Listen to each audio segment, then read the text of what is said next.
In the movie world, Sofia Coppola is both famous and infamous.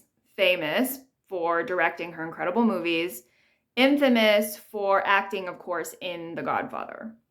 In the fashion world, though, she is a 90s grunge icon. I mean, I call it like soft grunge or romantic grunge, not quite 100% hardcore.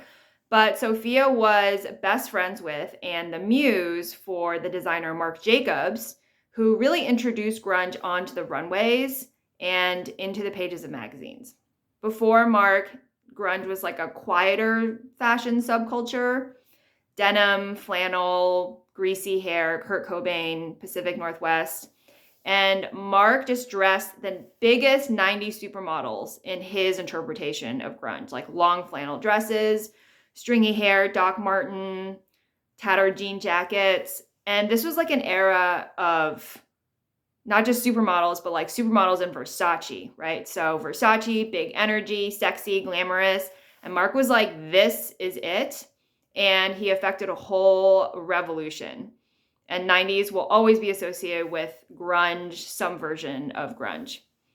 Sofia Coppola actually tried for a career in fashion before getting into film. So she interned at Chanel when she was in her teens. She started her own fashion line called Milk Fed. And in the 2000s, she was actually maybe more famous for what she didn't wear than what she did wear. She was the first model for Marc Jacobs for his super popular perfume, Daisy.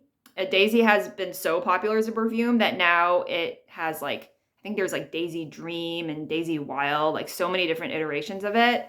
And actually, a couple of years ago, Sofia Coppola directed the ads for his Daisy Dream, I think, perfume.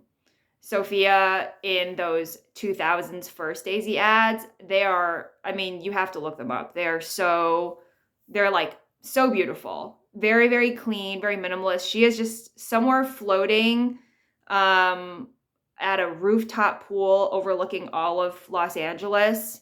It's shot by the very incredible, quirky fashion photographer Jurgen Teller, who Marc Jacobs works a lot with. And she's like topless. You can see sort of like a bikini bottom, and she's just hugging a big Daisy perfume bottle, or she's just floating around in some pool on top of the world. It's all very whited out, blue, like blissful and minimalist and sun-drenched, a lot like her own aesthetic in her films as she would go on to make films. We're talking about Marc Jacobs today and Sophia because they were both just photographed yesterday at Marc Jacobs' show in New York, where he's showing like a lot of doll-like, really funny, blown up proportion clothes. Check it out.